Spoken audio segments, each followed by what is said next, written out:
everyone. What up, y'all? What up? We are here. Vito and Liz coming at y'all once again, this time with an Asmongold video. Yeah, I know y'all seen what happened in the White House the other day. Everybody's seen that by now. Yes. I thought it was hilarious. I did too. Yeah. It was great. Finally. I mean... You don't get to walk into the president's office and disrespect him. So, I get the frustration on Trump's side, and I also get the frustration on Zelensky's side. And so, I guess I didn't know, but Vito told me, I guess that in Russian, Zelensky called Vance a bitch. Yeah. I didn't know that happened. Yep. That happened. So the petty side and Ian guys, I find that shit funny. Ah, that's funny. That shit's hilarious to me. But is it worth getting a deal fucked over for your country that could I get what you mean. To go in there and roll your eyes and cross your arms. Don't get me wrong, the why don't you wear a suit question was stupid from the report. Yeah, that was dumb. That was stupid. That was like, bro, we over here talking about war, and this fool, part of the press, how come you aren't in a suit? Even Zelensky was like, why are you asking that right now? But there is a certain way you should be holding yourself inside the Oval Office when there is we're the country that's been keeping you alive in this war. If you want somebody from another country coming to your country respectfully and respecting the rules and stuff like that, you do the same. You know what I'm saying? I feel you. But let's see. This is an interview with Marco Rubio, I believe, about the whole situation. So go ahead, Ian, hit that play button. Let's get this rolling. Yesterday, what I would consider a generational level crash out in the Oval Office in front of the press with everybody there. Everybody watched it. Crazy crash out. Crazy. Yes, this is a global crash out. Yeah. Man. I agree. And now we have the fallout. Here we go. In front of the entire world. Yep, everybody got to watch this happen. And my source tonight is the Secretary of State who is in that room today, Marco Rubio. Thank you so much, Secretary Rubio, for being here. We just heard from President Zelensky. He said he does not think that he owes President Trump an apology for what happened inside the Oval Office today. Do you feel otherwise? I do, because you guys don't see. You guys only saw the end. You saw what happened today. You don't see all the things that led up to this. Nope. So let me explain.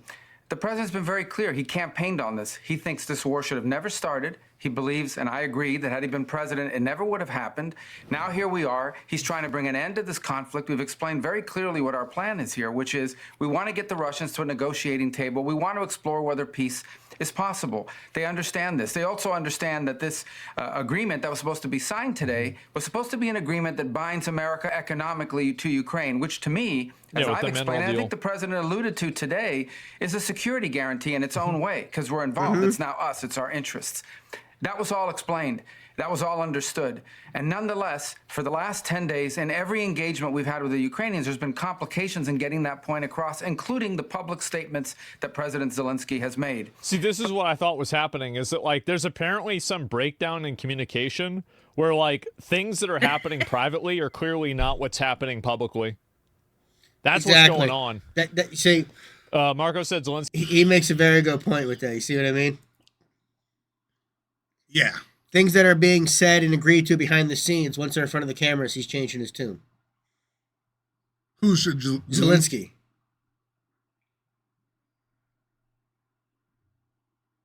The deal was agreed upon and everything. He was there and supposed to be signing. It was supposed to be ceremonial. Yeah.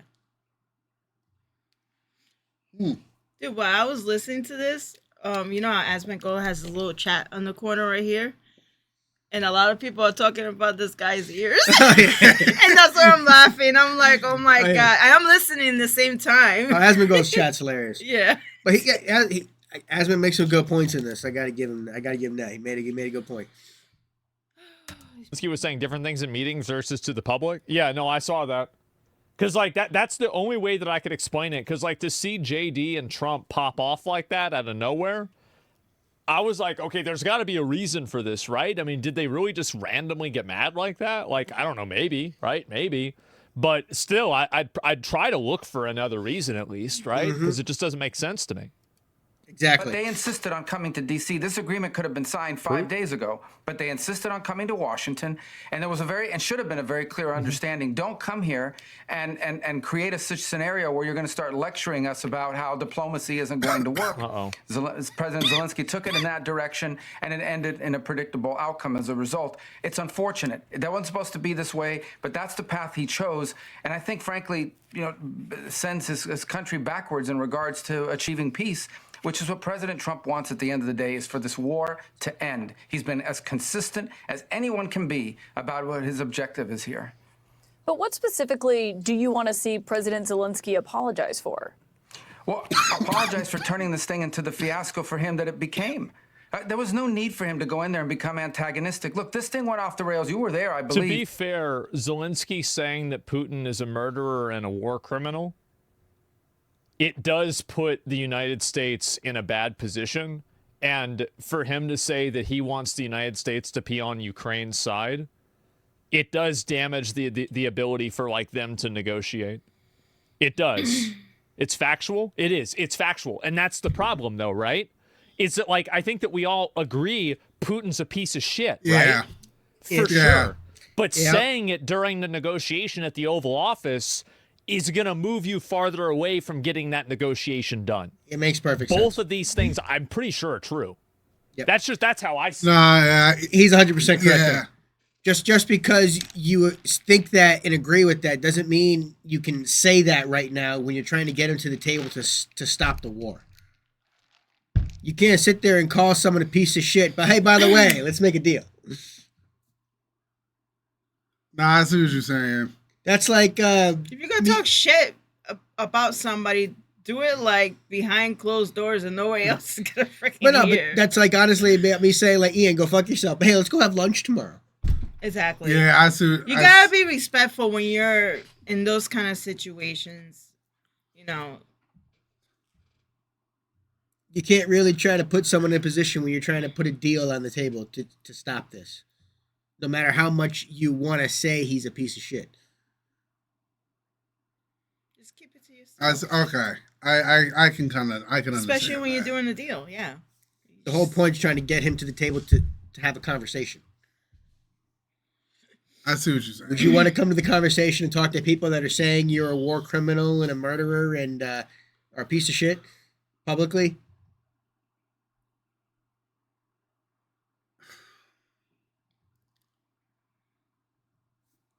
I get what you're saying, but at the same time, like, if you commit war crimes, that's an opinion. There's no proof he's committed a war crime. Okay, that's just okay. So Trump was called a war criminal. People call Obama a war criminal. It's that's true. They have called Obama a war criminal. You see what I mean? That's my point.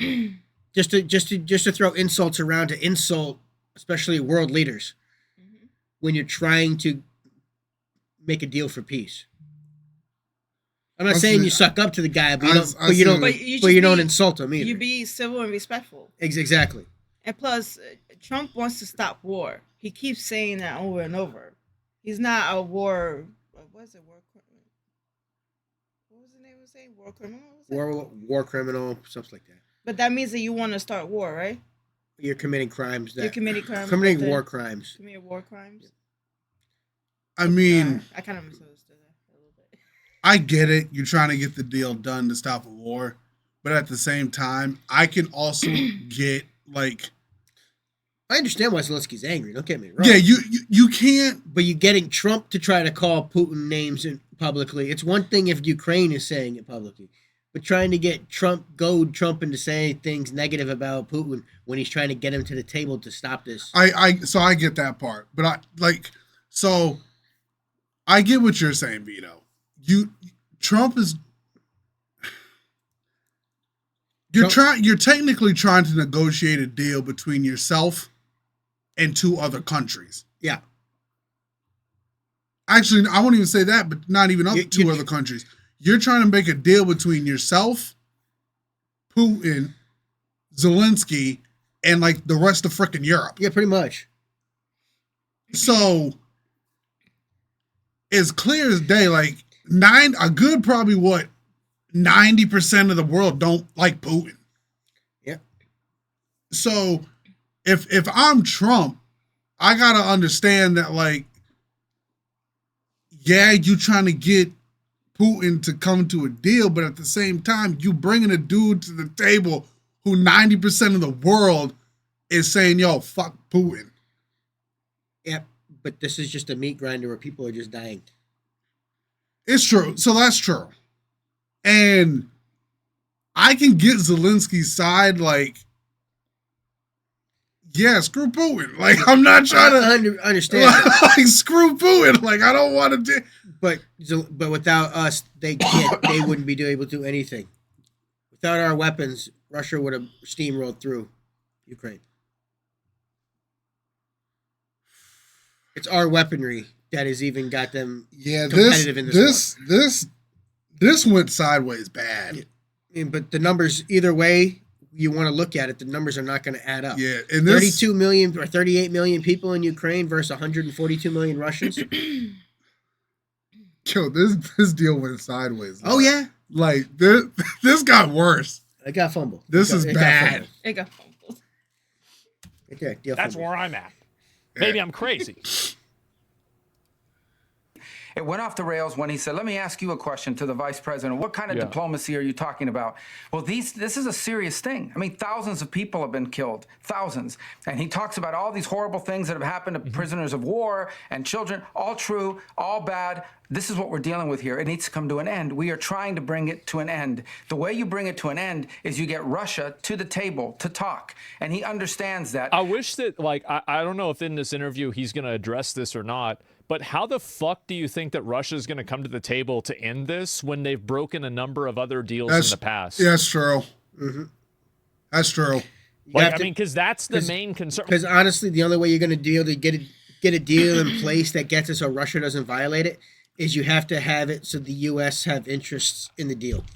And from my understanding, you see what I mean? I do. And from my understanding, I get what Zelensky's like pissed about. He's trying to tell, like, you can't trust Putin. Oh, I understand you can't trust the man. But Trump even said you trust but verify, which means you have to. The only way you quote unquote trust is if you're verifying he's following through. You only trust as long as he's willing to keep that trust in place. You see what I mean? Yeah. But the only way that you're going, and I get what he's saying. How do you trust a guy at the table that's broken multiple ceasefires and multiple peace deals? Exactly. Because you have to make it so that way that if they violate the deal, they're violating U.S. interest. And if you see what I mean? And if a deal so happens to go through, there needs to be a steep like consequence if Putin breaks it again. That's what I mean. But there has to be U.S. interest. That's what I mean by U.S. interest. It can't be like, no, Putin, don't do that. No. Putin needs a consequence. Well, that was fucking Biden saying, well, if it's a minor incursion. No, Putin needs a consequence. Yeah. Everyone knows the man's a dictator. Oh, yeah. I'm not disagreeing. Yeah, the man needs a consequence. But this needs to end. This needs to stop. The war does need to stop. I agree with you. I agree with you on that. Yep, 100%. Like, because he's not even addressing, like, why did Zelensky say that? Like, yes, Zelensky said that, but why did he say that? What, like, address the reason why. Attacking Putin, no matter how anyone may feel about him personally, forcing the president into a position where you're trying to goad him into attacking Putin, calling him names, maximalist demands about Russia. Which, to be fair, I think Marco Rubio makes a good point here, is that trying to get Trump to make negative comments about Putin publicly in front of everybody is something that is kind of manipulative. Yep.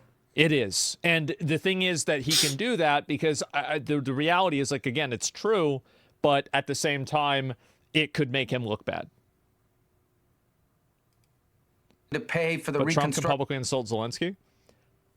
I'm trying to just be as, like, again, you're bringing in extra stuff. I didn't agree with Trump saying that about Zelensky either. I thought that was stupid for him to say that. I know that a lot of people, whenever I provide commentary or I talk about any of these topics, people think that I'm on one side. I'm not. I'm not. Tomorrow, I'm going to wake up and I'm going to do the same thing that I did today. My life will be relatively unchanged from any of these things. I'm looking at them as fairly as I possibly can. And if you guys think there's something I'm missing, that's fine. But don't ever convince yourself or delude yourself into me thinking this is a fucking play for points game. That's not how I look at it. And that's not how you should look at it either. All the sorts of things that you talk about in a negotiation. Well, when you start talking about that aggressively, and the president's a deal maker, he's made deals his entire life, you're not going to get people to the table. And so you start to perceive that maybe Zelensky doesn't want a peace deal. He says he does, but maybe he doesn't. And that active, open undermining of efforts to bring about... I think that Marco Rubio is completely... I really hope that she asks, like, why is it a peace deal when they've broken peace deals in the past? That's the problem. The issue is that it's the definition of peace deal. He doesn't think that it is.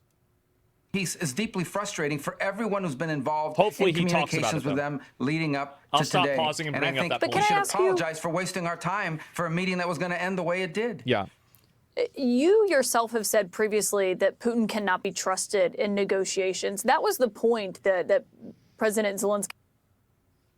Smart to bring that up. It's really smart to bring that up. That's a fair question. He was Fair ultimately question. Fair making point. during that conversation is that there cannot be an agreement without security guarantees because he was talking about all the ceasefire agreements before or agreements that Putin has just blown past. Yeah. I mean, do you still feel that way, that Putin cannot be trusted in these negotiations? Well, I was there yesterday when the president said in front of the media that our approach is going to be trust but verify. President Trump's made deals his entire life. He's not going to get suckered into some deal that's not a real deal. Let's assume that's true. Ukraine in 4 years will then have this problem after Trump is gone. See, that's why I say that's the issue. I agree with him on that. Yeah. That's why it has to be, if he violates the peace deal, he's also violating U.S. interest, not just the Ukrainians. You see what I mean? Yeah. If violating the deal means you're threatening U.S. interest, means you're attacking the U.S. virtually. Because honestly, I agree with you on that. Because when Trump leaves office, Putin can just say, "Screw it, I'll go invade Ukraine again." Exactly. Right. But Yeah. that's what I mean by it has to be U.S. interest that lasts beyond Trump's term. I see. Yeah. That's what I mean, because he's not going to violate a deal that attacks U.S. interest. Yeah. Because that means you're attacking the U.S. Yeah. And that means you're starting war with the U.S. I see what you. That's the only protection that Ukraine is going to get. I see what you mean. That's how you deter Putin from going in. You make it, that would be a huge deterrent. Yeah. This. That's just what it has to be. This is far from over. Do I like that? No. Not unless we're actually making money on this deal. That's what U.S. interest means.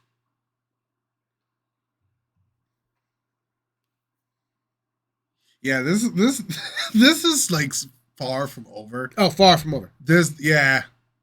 Far from over. Because no deal's been made. But that's exactly because he's right. They can just wait till Trump's term's out. Yeah. There has to be a deal that protects U.S. interests long after Trump's out of office. That's the only deterrent that's going to keep Russia, that's going to keep a peace deal in place. Man. Unfortunately, that's the truth of it. The issue is that this deal being contingent on Trump is building a castle on sand. Because he's not US wrong. Presidents rotate all of the time. Yeah. Exactly. And again, like, I don't think that they want to take a 4-year armistice effectively for this, or ceasefire, and then immediately after the new person comes in, maybe the new person will be even more tough than Trump is. Or maybe it'll be another Biden. We don't know yet. understand this. We understand it on our end for certain. And so the goal here is to get to a place. Third term? We have to explore whether peace is possible. I've said this Yes. repeatedly. I don't Forgot. know. I Yes, think it true. is based 8 on what years. they've said so far, but we have to explore that. How else is this war going to end? I ask people, what is the European plan to end this war? I can tell you what one foreign minister told me, and Somebody's saying I'm flip-flopping? No. What I'm doing is I'm looking at the advantages and the nuances of both perspectives. That's what I'm doing. And I think that both perspectives have weight and value. Fair. My perspective with this, just by the way, this is like my actual opinion. I think Putin will have to get something out of this deal. I don't think Putin should get something out of this deal. I think it's a pick your poison type situation. And unfortunately, we're in a place where in order to cause this problem to stop happening, we have to give something to a person that shouldn't get something. He's That's unfortunately what my correct. actual perspective is. Yeah. He's unfortunately correct here. Yeah. He is completely right. Does Putin deserve to get anything out of this? No. No. Of course not. Is that going to be the only way to end this? Unfortunately, probably. That's You see what I mean? He's 100% correct there. I completely agree with what he just said. That is a completely fair take and a reasonable take to understand how this ends. Is it fair? Probably not, no. But that's the only way this ends. Is Putin has to get something to save face in his own country. Yeah, because Putin can't. If Putin gives in too much, he looks like a bitch to his own country. Exactly. He can't do that. Can't do that.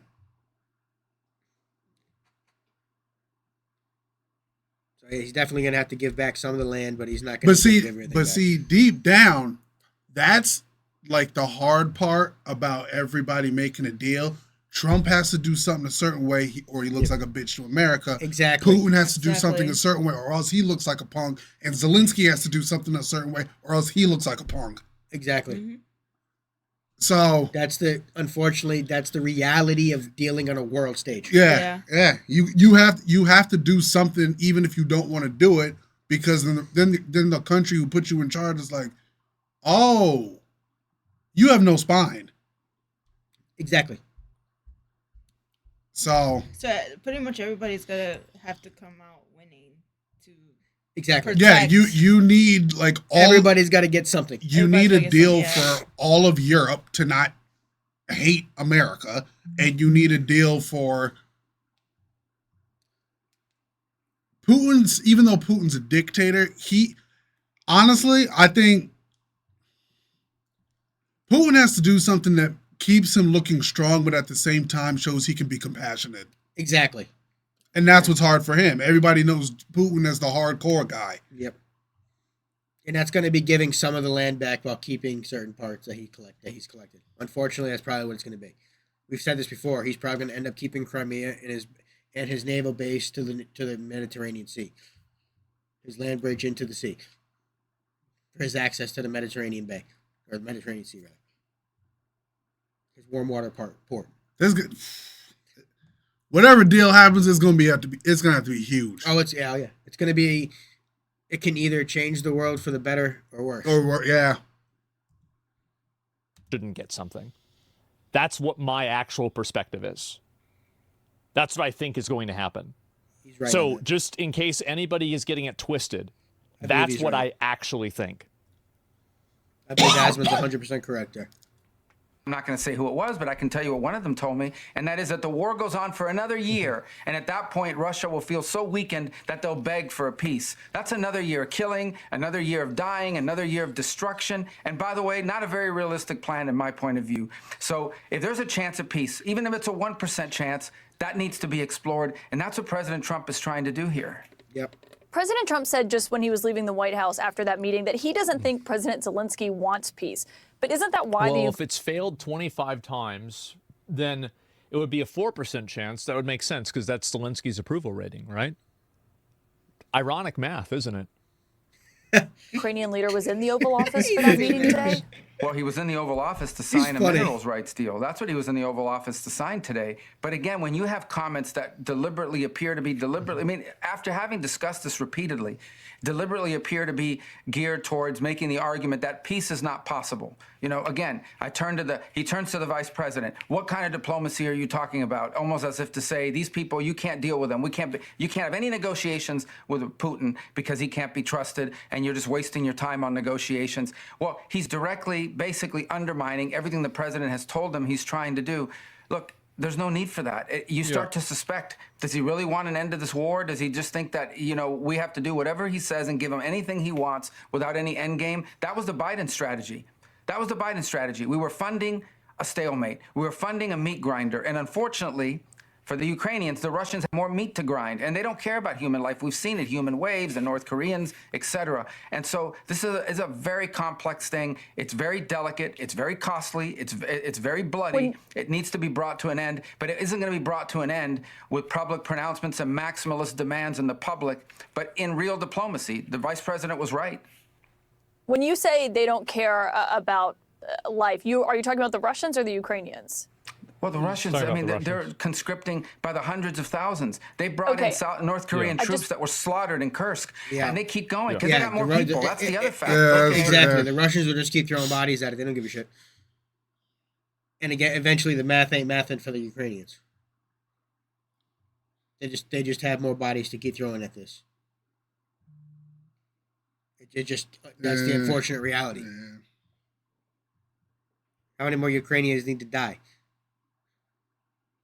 when you can have a chance at peace now?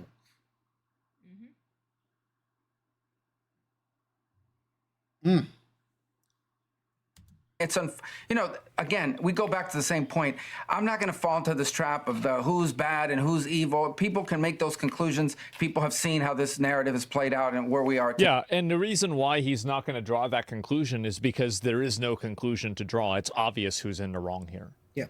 Everybody knows who's in the wrong. Today and how this all started and so forth. The point now is it has to end. And the way it ends is you get people to a negotiating table. And the president, who's the ultimate deal maker, knows you don't get people to a negotiating table when you're calling them names and you're accusing them of things. He's completely fucking right. Exactly. He's absolutely right about this. Because at the end of the day, this is not a political campaign, okay? This is high-stakes international diplomacy and an effort to bring about an end to a very, very dangerous war. He's right. But you yourself, sir, have said before that you believe Putin is a war criminal, that is a widely accepted fact. You've called him a butcher. And you've said that as a Secretary of State, you do believe it's important for someone with such global influence as you have to speak with that kind of moral clarity. Yeah, and at this moment, as Secretary of State, my job working for the president is to deliver peace, to end this conflict and end this war. Ultimately, that is the job of the State Department. The State Department doesn't fight wars, it ends them. It tries to end them. I think that's a good answer. Honestly, like that's a great answer that Rubio is saying. It's like it's not his place to put his it's not his place to put his moral judgment on this. Like, he's executing the will of the president. Exactly. I really think that That's Marco well explained. Rubio's been doing a really great job. Like, every interview I've seen with him, I think he's really been impressive. What do you guys think? Yeah, I might not agree with him about everything, but I'm I agree. I have been impressed with Marco Rubio. It's great to see, man, isn't it? Yeah, big Marco. Exactly. And that's usually, by the way, celebrated. Yeah. I mean, throughout history, I've watched presidents that bring about an end to wars and conflicts, and people celebrate that. They applaud it. I think we should be very proud and happy that we have a president whose prime objective is not to get into wars, but to prevent wars and to get out of wars. That is a very noble, laudable goal. Everyone should be applauding it, and he should be given the space to do that, not undermined by demands that he call Putin names or that we say things that impede the ability to conduct real diplomacy, as the vice president said today. He makes perfect sense. It's not pragmatic to call Putin a war criminal in the middle of negotiating with Putin. Exactly. It's just not pragmatic. It helps nobody. Even if it's true. To follow up on what you just said a moment ago, are you saying that you have doubts that President Zelensky wants this war to come to an end? What I have doubts about is whether he's willing to say and do the things that we need in order to get a negotiation. Again, you guys, this has been going on for 10 days. And, to see things in the press saying we're not coordinating with the Ukrainians, that's absolutely false. Over the last 10 days, the Ukrainians have met with the Secretary of Commerce, the Secretary of State, the Vice President of the United States. Somebody says it's pragmatic to call Zelensky a dictator. I personally don't think so. I wish Trump didn't say that. I thought it was stupid for him to have said that. And I criticized that when it happened.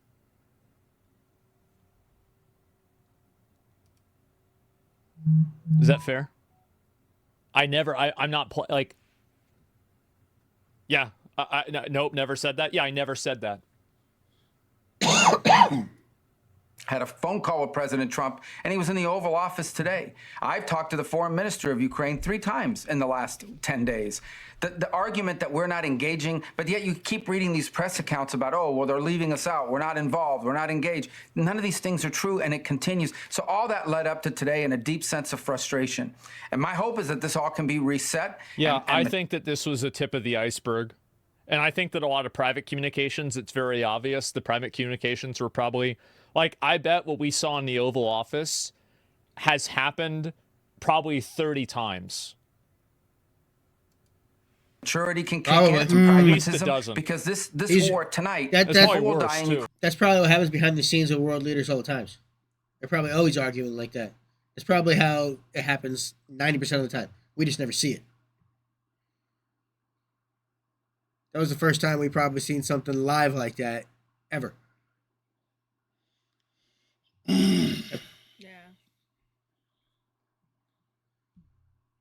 It has its pros and its cons to that we all saw that live. Oh yeah. The cons, it made grown men look immature.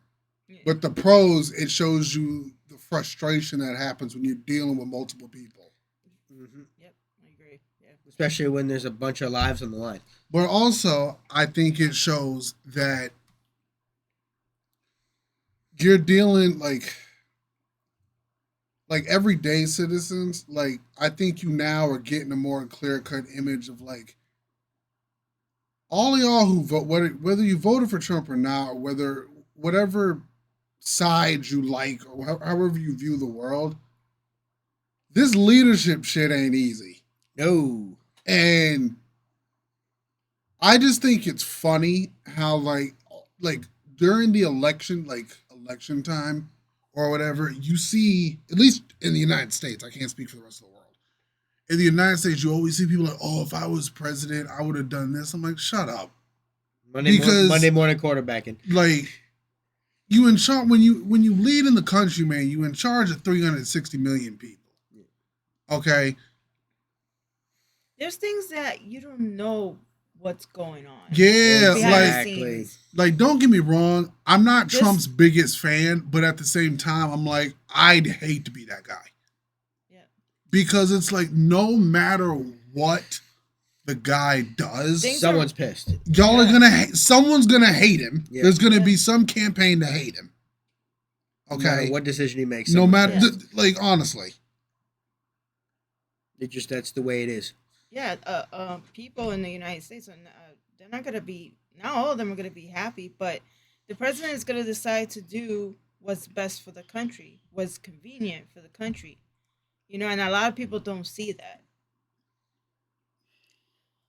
It's just what it is. Like you just said, It he's is. going to It's do just what what is it is. what is the best There's for the country. things that we don't like that could be really deep that we don't know what's going on, and that's the reason why Trump or whichever president is in this country decides to do what they decide to do.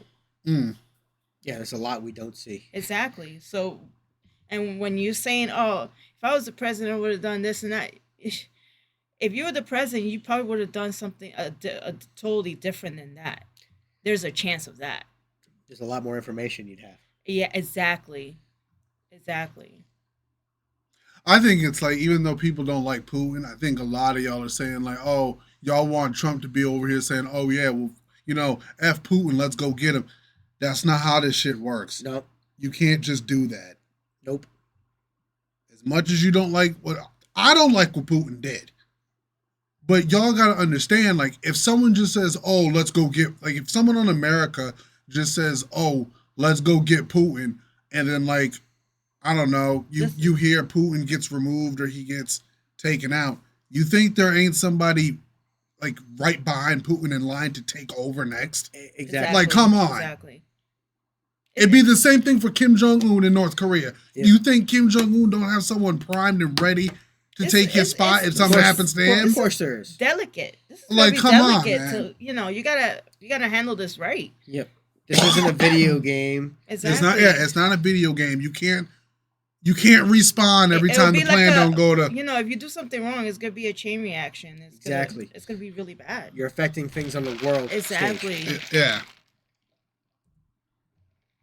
Maturity can kick in, some At least it pragmatism, doesn't. because this war tonight, It's people probably will worse, die in too. Ukraine. Tonight, people will die in this conflict. We're trying to bring an end to this conflict, which is unsustainable. It's an unsustainable, bloody war that has to come to an end. And right now, the only leader in the world that can even have a chance of bringing about an end to this is named President Donald Trump. And we need to give him the opportunity to try and do that. And when you see efforts to impede John it, Cena. when you tell someone, don't say, let's not talk about these things, let's not go in this direction, because it makes it harder for us to engage. So is he saying that they tried to tell I think he's implying, right, that like they tried to tell Zelensky ahead of time, let's not escalate things and let's just get this done.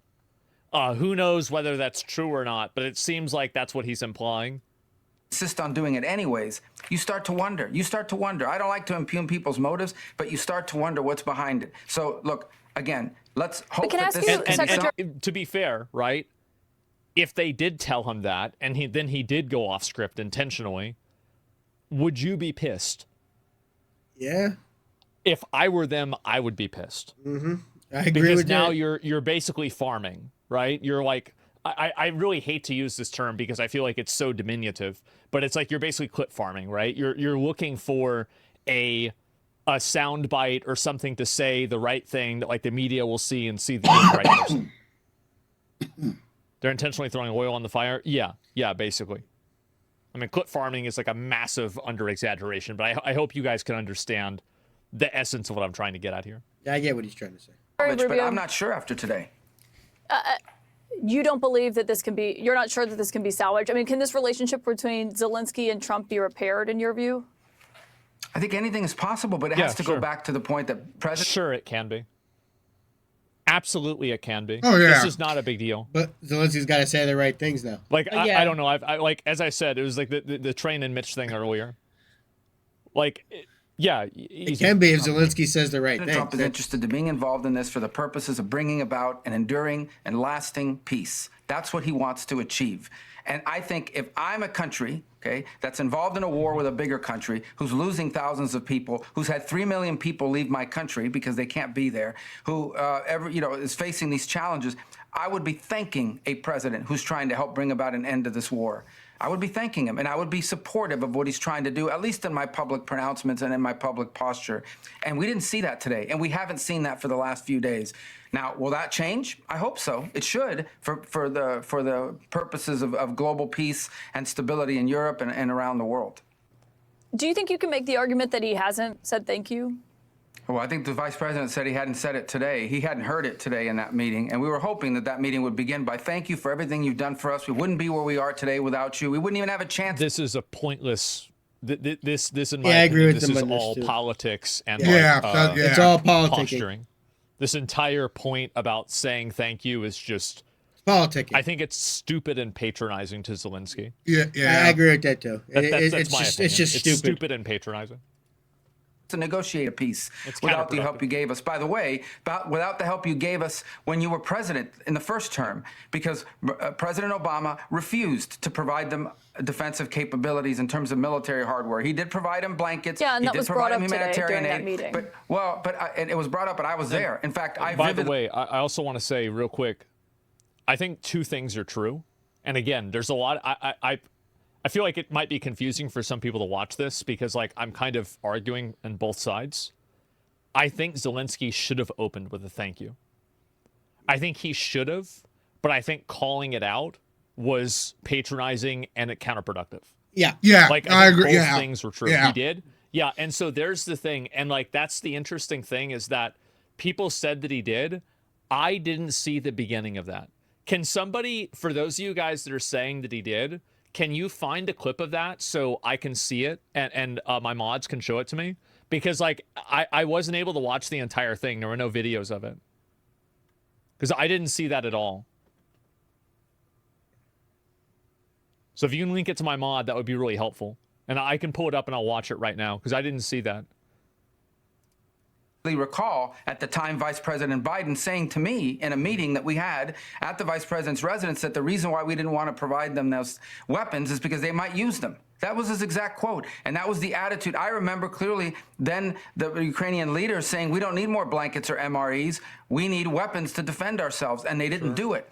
President Trump did. He provided them weaponry, some of it, much of it, which was used at the beginning of this war. And without those weapons being in their stocks, this war could have been over very quickly, 2, 3, 4 days. Another pot shot that Zelensky took today, when the president pointed that out, you know what Zelensky said? He said, yeah, we've heard that from the Russians. That's not a Russian narrative. That was the official position, okay, of the United States. Exactly. I vividly recall being briefed by leaders in the Biden administration telling when that's the original, when that's the American position of what would have happened if they didn't have the weapons at the time, before we sent them over weapons, that they would have lost the war within 4 days, and then that's insulting for him to say that he's just spouting Russian propaganda when that was the American position.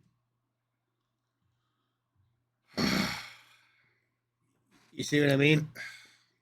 Yeah. You can't be condescending and arrogant like that and trying to make it look like Trump's spouting off on a direction when that was the American position. That's what the military leaders at the time had said, that without us giving them the weapons, you have 4 days. Yeah.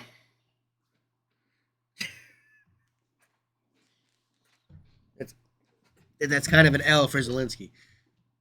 I'm honestly surprised at how diplomatic Rubio's being. Oh, yeah. He actually is being very, very calm. I'm honestly cool surprised on it.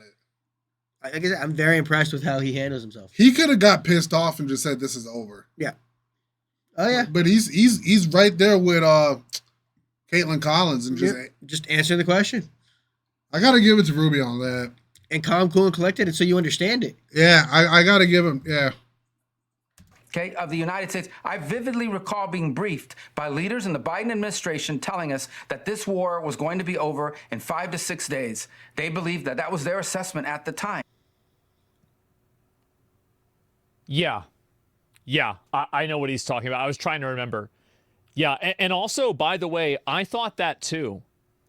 And am I the only one? Everybody if thought you go that. back to like whenever this first happened, like I didn't cover it really hard because I think again Elden Ring came out on the same day, so I was focusing more on that. But even then, like I did talk about it a little bit, and I thought Russia was gonna just roll them the fuck over. And so I could see how, like, yeah, Trump would be pissed off if you try to act like Trump's repeating Russian propaganda. Yeah, because like that's what I thought too, and like there's no Russian propaganda here. I just thought that was it.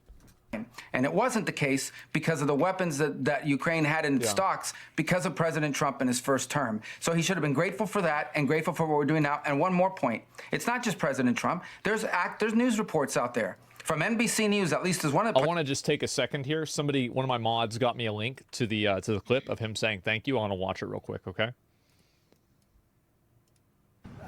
An honor to have you, and please, I'd like to say something. No, thank you so much, Mr. President. Thank you for the invitation. And an honor to have you. I think that, okay, so this is like a really, really stupid fine point, is that he said thank you for having me, but not thank you for the help. Yeah. That's probably what J.D. Vance meant. Thank you for the invitation. Yeah. So it's like, it's a yes and no. But it's still a stupid point. It's a petty point. It's very petty. Like that clip it's petty ended as hell. right then, so he could have said more. Maybe we could get a better clip. Give me 1 second. I get what JD's trying to thank them. I get what JD's trying to say, but in that moment, like, bro, that's so low on the priority point right there. Yeah. Right. Like you that's not the focus. It's exactly. I'm saying who's saying thank you for what? So like I can understand why Zelensky's getting mad. Like, bro, that's what you're focusing on right now. Like I get that. Like it's such a petty point. To like if I honestly, I get he shouldn't have done it there, but like if I'm Zelensky, I'm like, yeah, under my breath, I'm going to call you a bitch too, Vance. Like I'm sorry, like under my breath or in my head, I'm gonna call you a bitch. In your head, you should, but not under your breath. Yeah, like inside the Oval Like Office. if I'm Zelensky and that's what you're getting on my and JD Vance is getting on my ass for that in my head, I'm like, bitch, that's what you're prioritizing right now. But you might think that, but you can't. You can't say it. Yeah, you can't say it. You gotta be professional. Yeah, you can't be. You're not in high school to have an argument over. Exactly. Exactly. You're in the president's spot right now. Yeah. You no, know? I feel y'all. Like, I feel y'all. You can't say that. Stupid. Best thing ever. Yeah. But like you can see, like I think again, it's such a stupid issue. Yeah. Am I crazy for thinking that? No, it's stupid. No, he's 100% correct. 100% correct. Yeah. So stupid. That's some high school shit. Yes, I recall reporting that Biden had a shouting match with Zelensky for not being grateful and not being thankful for everything that was provided back in 2022. Now, that didn't happen in front of the press. That was leaked, but it got out there. These frustrations are not unique to President Trump. There was those frustrations in the previous administration, if NBC News is to be believed. Right.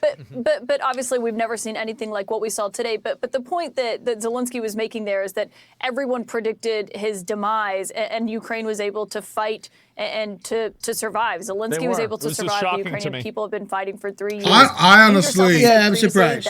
Honestly, as much as help as we gave. Oh, they still have to be out there fighting. There's still the Ukrainians out there. Ukrainians are because there were reports where like Putin was getting frustrated. Yeah. He was struggling. I'm like, oh damn, Ukraine actually standing on business right now. And their country. But again, the math ain't gonna math forever. They're gonna eventually run out of people. Mm-hmm. Yeah, that's true. Yeah. The numbers just don't add up. Russia can keep throwing numbers at the problem. Ukrainians can't. That's the sad part. That's the sad part. You can only do this for so long. Ukrainian people have been fighting for 3 years. You yourself have said previously that the United States should assist Ukraine as long as the Ukrainians are willing to fight. So I think the question coming out of that meeting is what happens next year? I mean, you are the U.S. chief diplomat. Is there a path for diplomacy? Is a ceasefire still a possibility tonight? Well, number one, you know who else said that Ukraine is very brave and very valiant? President Trump. He said it today. He said it repeatedly. Your soldiers have been very brave. Your fighters have been very brave. Your people have been very brave. He said that repeatedly. Yeah. And everyone recognizes that. But we're 3 years into a war that has no end in sight and no exit strategy. The EU doesn't have an exit strategy. I saw the comments tonight from the leader of the EU saying there needs a new leader of the free world. I mean, these people are just playing silly games and saying these things. What is their exit strategy? What is anybody else's exit strategy? The only person on the planet who is actively trying to bring an end to this conflict is named Donald Trump, the President of the United States. He's the only one that's trying to do it. And we should be helping him to achieve it. And so I think it's possible? Yeah, I hope it's possible, because that's what we do try to do at the Department of State is we try to bring end to conflicts, not start new ones, and certainly not extend them. Senator Lindsey Graham, after having lunch with President Trump today, said Zelensky either needs to resign or they need to send someone over that we can do business with. Do you feel that President Zelensky needs to resign? Well, that's Lindsey's feeling because he feels very passionately. You know, he's been a very strong supporter of Ukraine. Lindsey Graham has been one of the strongest voices for Ukraine. Well, the United States, the president's taken no position on that. What he said today is let him come back when he's ready to do peace. That's what he said. Let him come back when he's ready to do peace. So I can't speak for what anybody else said. I can only go off the words from the president of the United States, and that is today this is not going to be productive any further. When Zelensky's ready to make peace and he's serious about peace, let him come back then, and that's when we'll re-engage with them. And what he means by that is when how will he you measure that? Well, I think it's everything I've said already, and that is how are you going to get Vladimir Putin and the Russian Federation to a table to discuss even the opportunity, even to explore whether there's an opportunity for peace. You're not going to do it by calling them names. It makes everybody feel very good. You can pass resolutions. You can put out very strongly worded statements. Yeah. Senators can do it. I did when I was in the Senate. House. Yeah, he means capitulation. That's exactly what he means. And somebody did link me this. Attili linked me this. Good morning. Thank you so much. So big team. Important visit to the United States and Washington, met with a bipartisan delegation in the U.S. Senate. Discussions focus on continued military assistance for Ukraine, relevant legislative initiatives. We've taken pride in strategic partners, and we're grateful for the unwavering bicameral and bipartisan support for Ukraine. Oh, it's very good to see you. How are you? Hi. Hello. You got a new Yeah, very good. Thank you very much. Thank you so much. Happy to see you. We know each other. It's not the first meeting, and I'm very proud that Ukraine has such big strategic, even not partner, not only partner, friend like the United States. So we are very thankful for this. We're here today as a show of support. We have committee chairs. We have the Again, I just think the entire thankful thing is total fucking, like, complete fucking red herring. Yeah, I agree. Total fucking red herring. I agree. Entirely fucking irrelevant. Yeah. Like, it was just a complete waste of time. I agree. So, Can do it, commentators can do My it, opinion. and countries that have no real skin in the game can do it. But when you are the president of the United States of America and you're trying to bring about peace the way Donald Trump is trying to bring about peace, the only way to do it is you have to create space for people to come to the table and Exactly. talk. And that is something we should all be applauding, not criticizing. And not pretending that we can just extend this war forever until and that everybody has unlimited resources to continue to fund it on both sides, by the way. And President Zelensky has said he does want this war to end. He just cares about how it ends. We heard that from the other European leaders who came to the Oval Office also this week. Course. President Trump said to me today, before that shouting match erupted in the Oval Office, that he doesn't believe there have to be security guarantees in place before the ceasefire, that you can come to a ceasefire agreement and then put those in place. Do you agree with that? That's not what he said. What he said is, why am I going to be talking about security guarantees? Let me get a peace deal first, is what he said. That doesn't mean they can't happen as part of that negotiation, but you have to have an agreement. What peace is there to secure if you first don't have an agreement on peace? Like, what do the Russians need in order to end this conflict? What so you're saying it would happen as part of the negotiations? Well, again, how do you end a war? You have to find out what the combatants require in order to stop shooting at each other. Exactly. What are the Russians' needs? Yeah. What do they need to see in order for them to stop fighting? That's What very do the logical. Ukrainians need in order Very to stop logical. fighting? And then once you have that in place, then you can decide the next step, which is, and what do we need to do to make sure this never happens again? That it doesn't happen in 2 years, 3 years, 5 years. I don't think President Trump is interested Surely in a it won't happen one-year again. ceasefire. I don't think he's interested in a 6-month ceasefire. He wants this thing to end. He has said that repeatedly. But again, he's not going to use the kind of language that maybe plays well in the public sphere or in the political sphere for people that want to take shots at him, but it's not going to allow us to have a negotiation or even to explore a potential negotiation. He's right. President Donald Trump is a man who's made deals his entire life in business, and he's bringing those principles to government, and he's the only one in the world that has any chance. If Donald Trump tomorrow decides, I don't care about Ukraine, I don't care about Russia, and I don't care about this war, and he walks away, I ask you, I ask everyone, well, who on this planet has any chance whatsoever, even a 1% chance, of getting the combatants to the table? The answer is there is no one. He is the only one on earth right now that has any chance. If there is a chance at peace, he's the only one that has a chance to deliver on China, maybe? I don't know. Do you still see a meeting happening with President Putin there, President Zelensky, and President Trump? Is that still possible? Well, I think that's premature. I mean, what would they? You first need to make sure that this is even a possibility, and you have to explore it. And look, there's good signs, I think, maybe, somewhat about at least the Russians' willingness to engage. And but we have to explore all that. But that's not going to be done in front of cameras. It's not going to be done in an open ballroom. There's a lot of work to be done before we get to this point.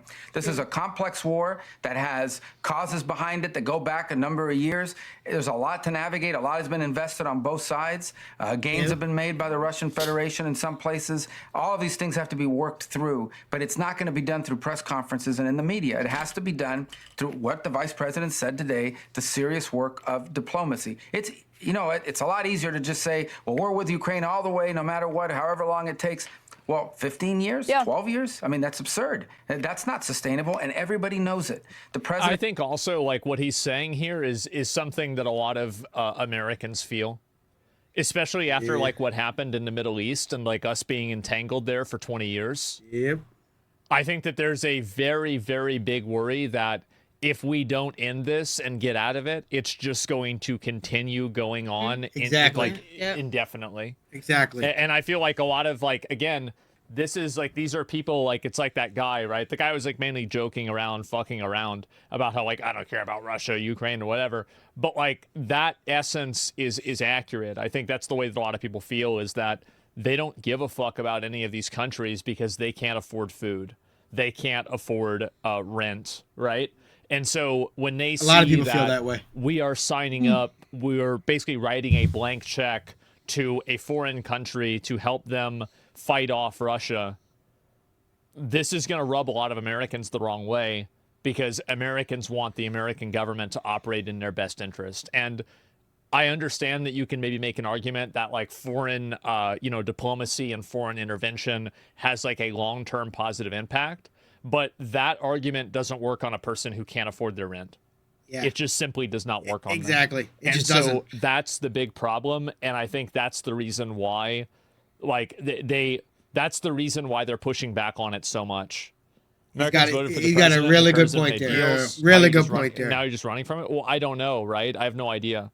Politics comes second to food insecurity? Yeah.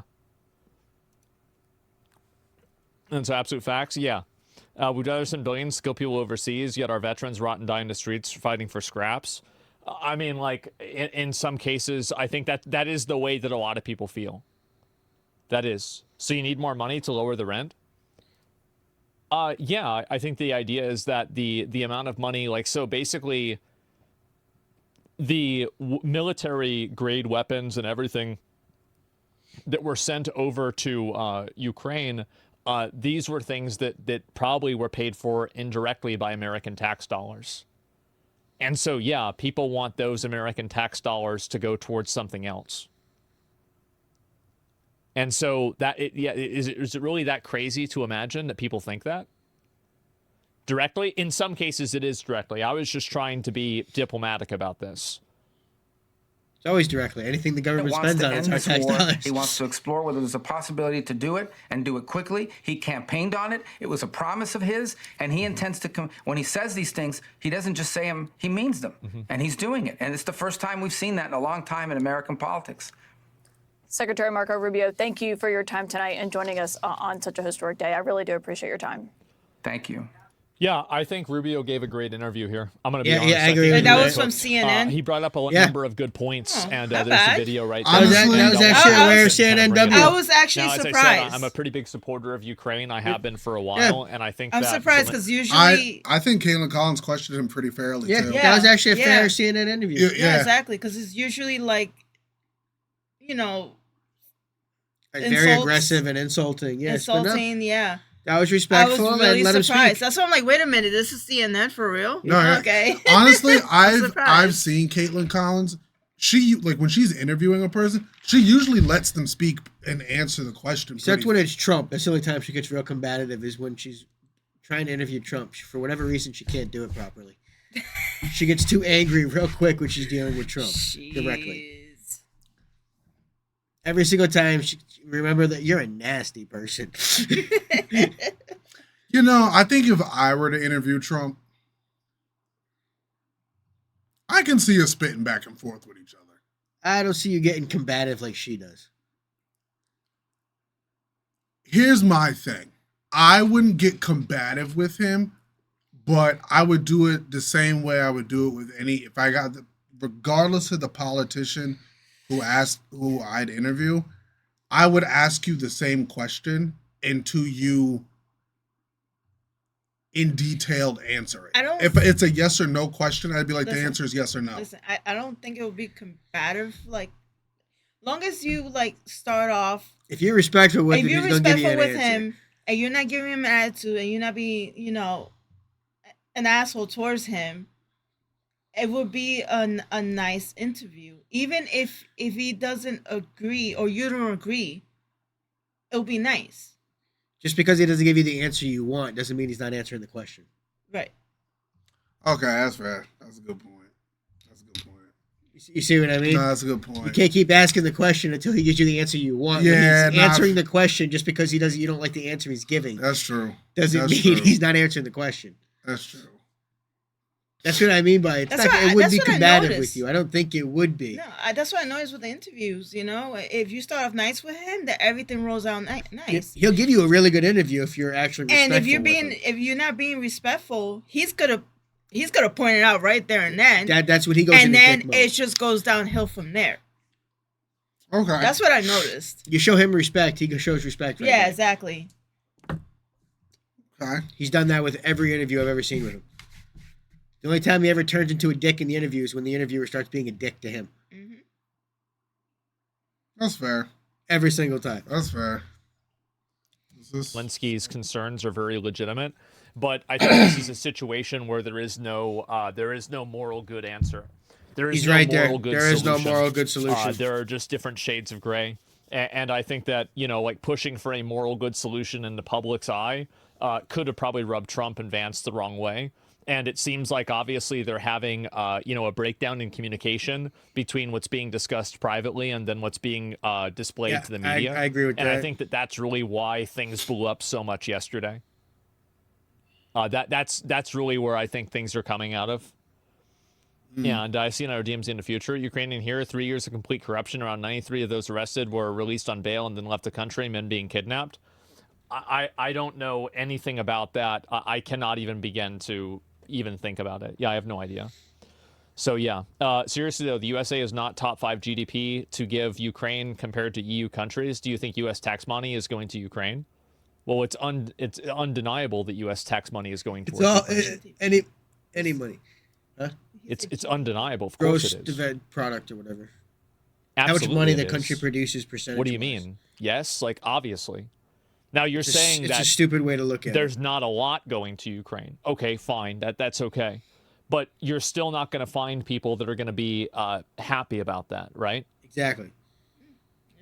I don't know. I don't really see, again, dude, you don't know so much about it. Why are you so pro-Ukraine?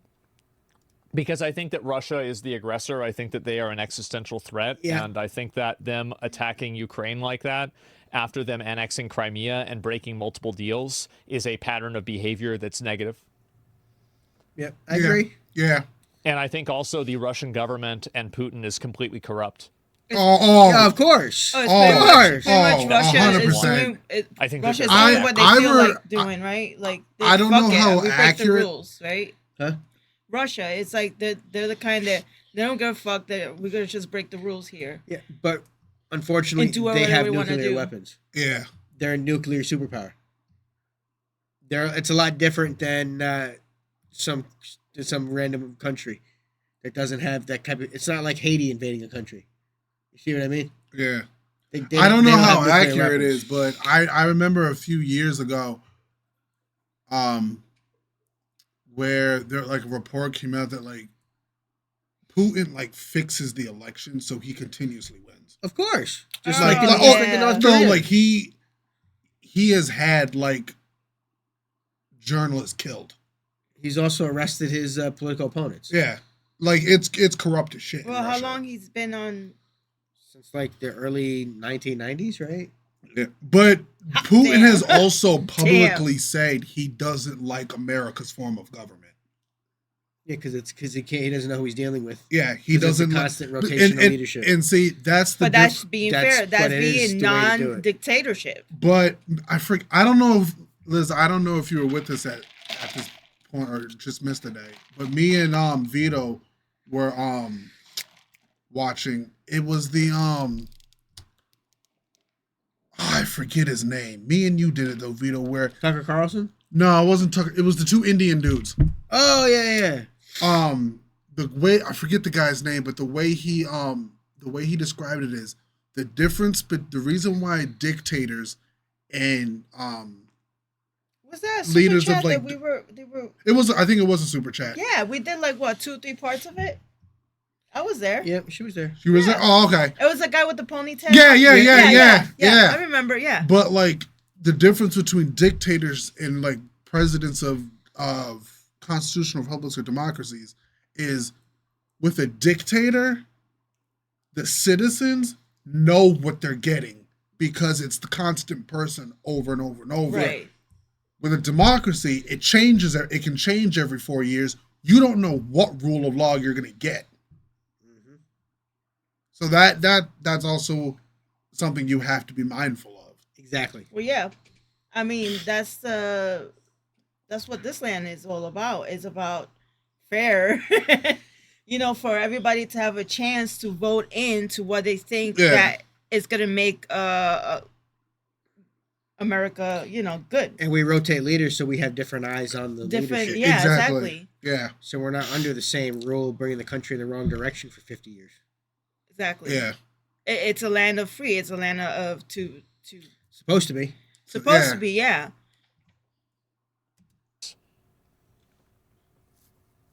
It's really that simple. I mean, I don't know, like that's, and I'm not saying that like Ukraine is perfect, right? I've heard that Ukraine has corruption problems, same as we do and other countries do, maybe even worse than ours, right? I mean, I have no idea, but I'm saying that that's my opinion with Russia. Hey guys, did you know some drivers are ditching their car insurance and they're doing this instead? Wow. I think that was a good video. Actually, that was actually really good. Yeah, that was. Yeah, what's this guy's name? Asmongold. Asmongold. I like this. That was a very good interview. This was good. This was good. I enjoyed that a lot, actually. Shit, we're gonna see what direction everything goes next. Mm-hmm. So, well, I think a lot of that's gonna be down to Zelensky at this point. Yeah, this shit went left. Oh yeah. But again, when you say one thing behind the scenes and then you get in front of the cameras and change what you're saying, and that's you can't be doing that. Yeah. That's not how you make a deal. And again, because then they can't trust you, obviously. You got to show that even though you're not going to trust the person, but you got to, even though you know that the opponent or the person you're talking to is not going to full on trust you, you got to make it seem like they could trust you. You see what I'm saying? Because you can't make a deal if you don't get Putin to the table. The only way to get a peace deal and talk is to get into the table. Like I said, it's got to be concrete, direct. That if you screw this up, you're getting a consequence. Yeah. There's no more looking the second way. Oh, he didn't do no. Well, the consequence would be war with America. Yeah, Putin. If you do one thing that violates the deal, the man needs a consequence. Of course. Yeah, and it's got to be one that makes him afraid. That would be war with America. Yeah, that's really that's what it's got to be. Hey, you're gonna have to deal with our military if you keep because that's why it's got to be American. Yeah, interest. You're dealing with our military directly if you fuck this up. That's why it's got to be the rare earth minerals probably between the Ukraine and Russian territory.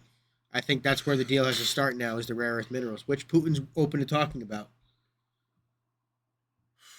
Because again, if it's America's got interest involved, there will be peace. I see what you mean. That's just what it has to be, unfortunately. Crazy. Yeah. That was a really good interview. No, for real. Really good video from Asmongold. I liked his takes on that. I agreed with everything he was saying. That was a really good way to explain that and break it down. Talk right down the middle. And I think he is right. Unfortunately, the only way this ends is Putin has to get something. Yeah. Somebody who doesn't deserve something has to get something. But guys, hope you enjoyed this open discussion. Like, comment, subscribe, blow us up. Y'all know what to do. Thanks for stopping and spending some time with us today. Hit the notification bell, give it a share because it does help the channel out. Please and thank you. See you guys in the next one. Later, y'all. Bye. Peace.